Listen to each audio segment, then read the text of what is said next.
బావిలో నీళ్లున్నా నీ కంట్లో కన్నీళ్లున్నాయి. నన్ను ఆ దేవుడే కాపాడాలి. రైతులు వాడాల్సింది ఇలాంటి నాసిరకం పైపులు కాదు. మరి ఏ పైపులు వాడమంటారు బాబు? తరతరాలు మన్నే నాణ్యత నంద్యాల నంది పైపులు.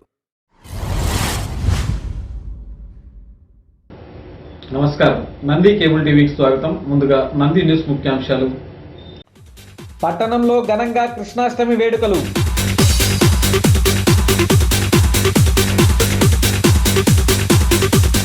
నంద్యాల జిల్లా సీనియర్ చదరంగం జట్ల ఎంపిక పోటీలు.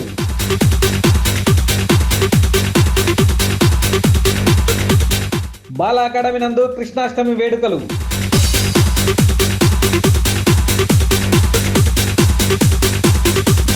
హోమియో వైద్యం వల్ల ఎటువంటి సైడ్ ఎఫెక్ట్స్ ఉండవంటున్న డాక్టర్ పావని.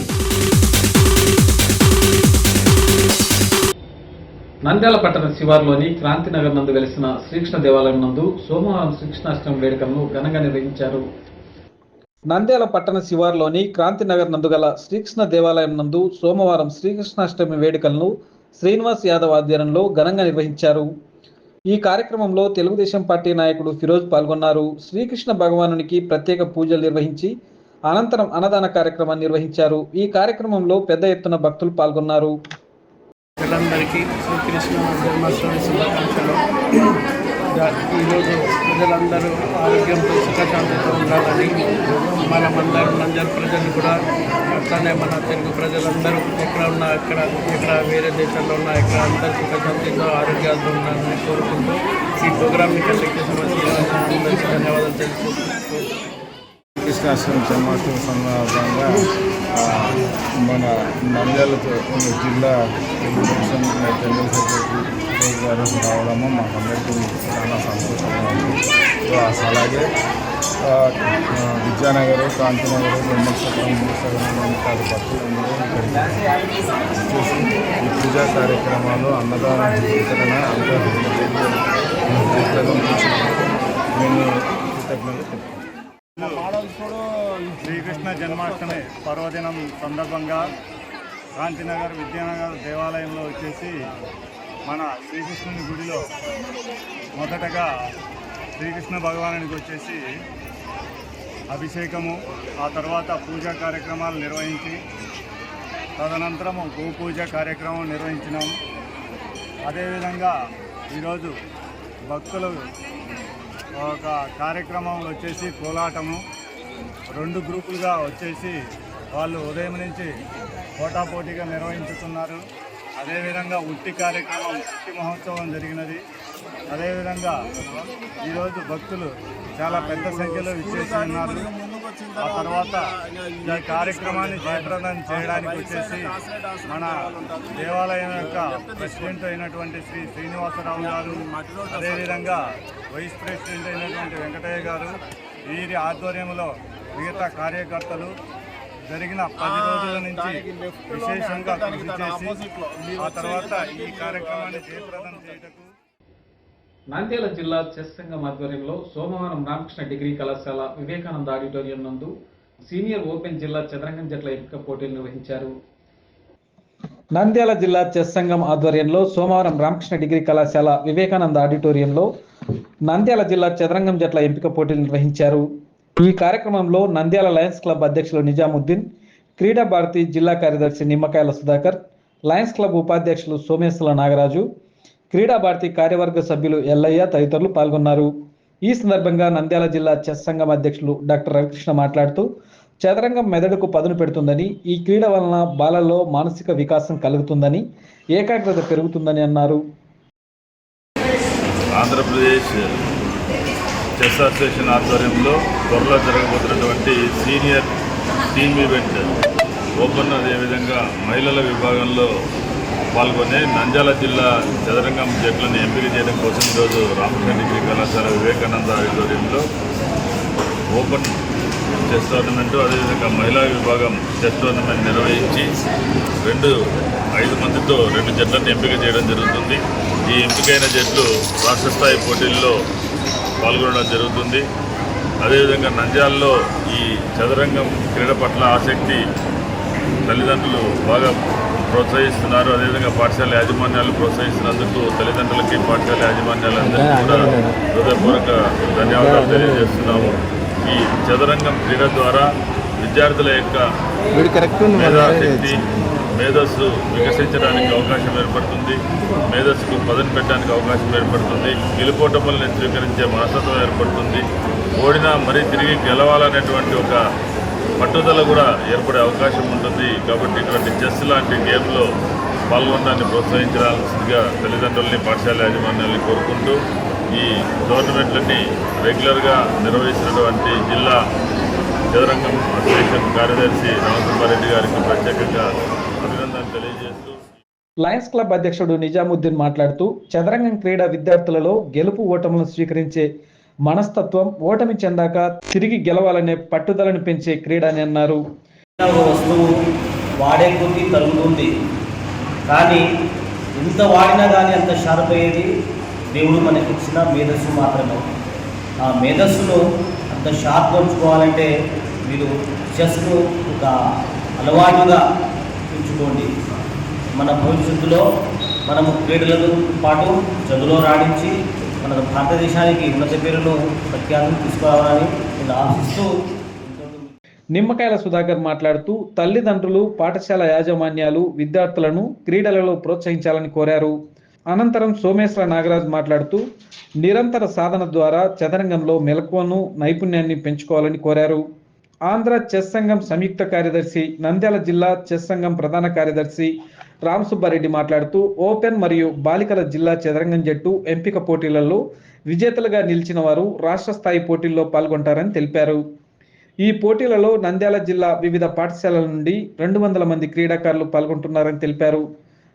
డాక్టర్ రవికృష్ణ, నిమ్మకాయల సుధాకర్ చెస్ బోర్డుపై పావులు కదిపి చదరంగం పోటీలను లాంఛనంగా ప్రారంభించారు.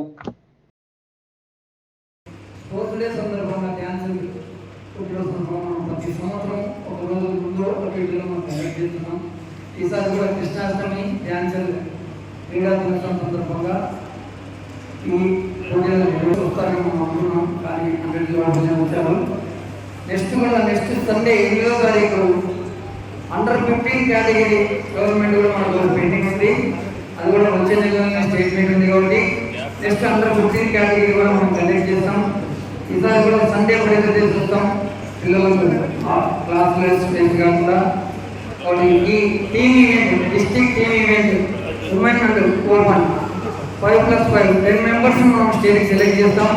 త్వరలో రాష్ట్ర స్థాయి పోటీలో కూడా వాళ్ళకు మనం టీఏ కూడా అనౌన్స్ చేస్తాం. ఇంటర్వ్యూతో పాటు నంద్యాల పట్టణంలోని బాల అకాడమీ రవీంద్ర హై స్కూల్ నందు శ్రీకృష్ణాష్టమి వేడుకలను ఘనంగా నిర్వహించారు.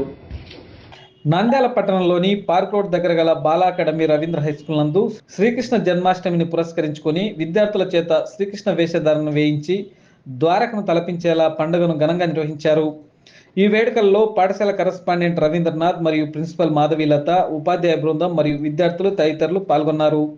ఈ సందర్భంగా రవీంద్రనాథ్, మాధవీలతలు మాట్లాడుతూ 4వ పాదం బుధవారం నాడు అర్ధరాత్రి యదువంశంలో దేవకి వసుదేవుల పుత్రునిగా శ్రీకృష్ణుడు జన్మించాడని, బాలకృష్ణుడు దినదిన ప్రవర్ధనమానమగుచు తన లీలా వినోదాలచే బాల్యం నుండి అడుగడుగున భక్తులకు జ్ఞానోపదేశం చేస్తూ వచ్చాడని, ఈ బాలకృష్ణుడు ఇంటింటా తన స్నేహితులతో వెన్న ముద్దలు దొంగిలిస్తూ వెన్న దొంగగా ముద్ర వేసుకున్నాడని, అలా వెన్న ముద్దల దొంగతనంలో కూడా మానవులకు అందని దేవరహస్యం ఉందని, వెన్న జ్ఞానానికి సంకేతంగా చెప్తారు కాబట్టి పెరుగును మదించగా వెన్న లభ్యం కాదు కదా అన్నటువంటి అట్టి తెల్లని వెన్నను తాను తింటూ ఆ అజ్ఞానం అనే నల్లటి కుండను బద్దలు కొట్టి మానవులలో జ్ఞానజ్యోతిని వెలిగించడమే కృష్ణ సందేశంగా భావించాలని చెప్పారు. అలాగే చిన్నారి చేష్టలలో మరో సందేశాన్ని చెప్తూ గోపికలు కుండలలో ఇండ్లకు నీళ్లను యమునా నదిలో నుండి తీసుకువెళ్తూ ఉంటే రాళ్లను విసిరి చిల్లు పెట్టేవాడని, అలా ఆ కుండ మానవ శరీరం అనుకుంటే, ఆ కుండలోని నీరు అహంకారం అనుకుంటే ఆ అహంకారం కారిపోతేనే గాని జీవికి ముక్తి లభించదని ఇలా తెలియజేశారు. ఈరోజు బాల అకాడమీలో కృష్ణాష్టమిని జరుపుకుంటున్నాము. శ్రావణవాసం వచ్చే కృష్ణపక్షంలో వచ్చే అష్టమిని కృష్ణాష్టమి, జన్మాష్టమిగా పిలుచుకుంటాము.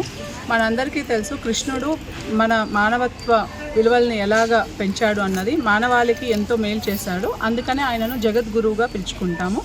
ఈరోజు ఎన్నో కార్పొరేట్ కంపెనీలు భగవద్గీతను చదివి దాంట్లో ఉండే సారాన్ని వాళ్ళ ఎంప్లాయీస్కి చెప్పడం జరుగుతోంది. అంటే మన జీవన విధానాన్ని చాలా చక్కగా కృష్ణుడు నేర్పించాడు.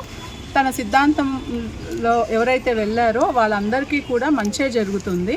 తానొవ్వక నొప్పింపక తిరుగువాడు ధన్యుడు సుమతి అనే స్తోత్రాన్ని ఖచ్చితంగా ఫాలో అయ్యి మనందరికీ కూడా మంచి విషయాలను తను నేర్పగలిగాడు. ధర్మంని మనం కాపాడితే మనం ధర్మం కాపాడుతుంది అన్న విషయాన్ని తను చక్కగా చెప్పాడు. ముఖ్యంగా తను పుట్టింది చెరసాలలో, పెరిగింది గోకులంలో, తర్వాత సొంత మేనమామ చంపాలని ప్రయత్నిస్తాడు. తన బంధువులనే చంపుకోవాల్సి వచ్చిందని చాలా బాధపడతాడు.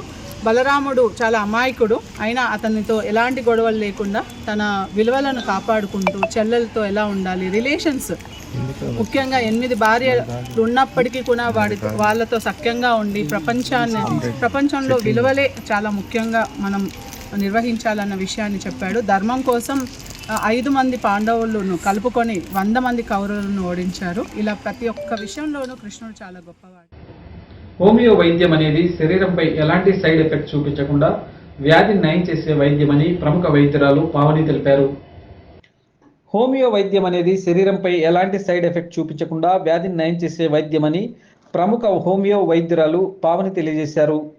సోమవారం నంద్యాల పట్టణంలో శ్రీ భద్రావతి భవన ఋషి ఆలయం కాంప్లెక్స్ నందు నూతనంగా Suraksha homeo clinic doctor Pavani Royal ప్రారంభించారు. ఈ సందర్భంగా డాక్టర్ పావని మాట్లాడుతూ DNA రుగ్మతలు, అజీర్ణం, అలర్జీ, తుమ్ములు మరియు శ్వాసకోశ సమస్యలను, చర్మ వ్యాధులను, అథ్లెటిస్, వెన్నునొప్పి, సయాటికా తదితర దీర్ఘకాలిక జబ్బులకు హోమియో వైద్యంలో నయం చేయవచ్చని, అదేవిధంగా మానసిక ఆందోళన, నిరాశ, నిద్రలేమికి హోమియో వైద్యంతో నివారించవచ్చని తెలిపారు. హోమియోపతి వైద్యం అనేది 200 సంవత్సరాల పూర్వ వైద్యము. దీన్ని హానిమన్ అని ఆయన కనుగొన్నారు. ఈ వైద్యం వాడడం వల్ల మనకి ఎలాంటి సైడ్ ఎఫెక్ట్స్ అనేటివి ఉండవు. మనము శారీరక, మానసిక సమస్యలన్నిటినీ తీసుకొని వైద్యాన్ని అందించడం వల్ల మన బాడీలోని కఫ తత్వ గుణాలు అన్నీ కూడా వెళ్ళిపోతాయి. ఎలాంటి సైడ్ ఎఫెక్ట్స్ అనేటివి బాడీ మీద చూపించవు.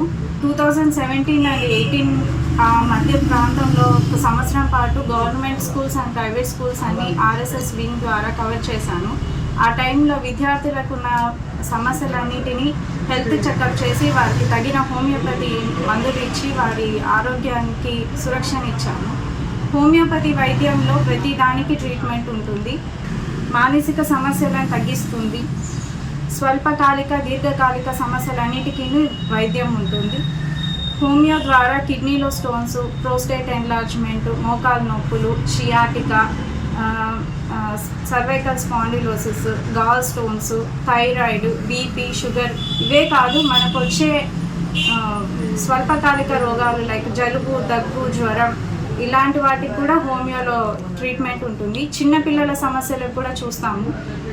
ఎదుగుదలలో లోపాలు ఉన్నా కానీ, ఉలిపురులు కానీ ఇలాంటివి ఏవైనా చిన్నపిల్లల సమస్యలకు కూడా హోమియోపతిలో వైద్యం ఉంది. అలానే స్త్రీలకి ప్రత్యేక చికిత్స కలదు. వారి సమస్యలు ఏవైనా సరే హోమియో వైద్యం ద్వారా కంప్లీట్గా క్యూర్ అవుతుంది. సో ఈ అవకాశాన్ని సద్వినియోగం చేసుకొని మీరందరూ హోమియోపతి వాడి సురక్షంగా ఉంటారని కోరుకుంటున్నాను. నాంది న్యూస్ ముగించే ముందు ముఖ్యాంశాలు మరోసారి. పట్టణంలో ఘనంగా కృష్ణాష్టమి వేడుకలు.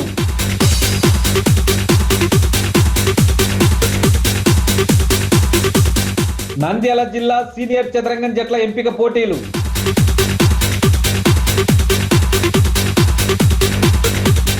బాల అకాడమీ నందు కృష్ణాష్టమి వేడుకలు.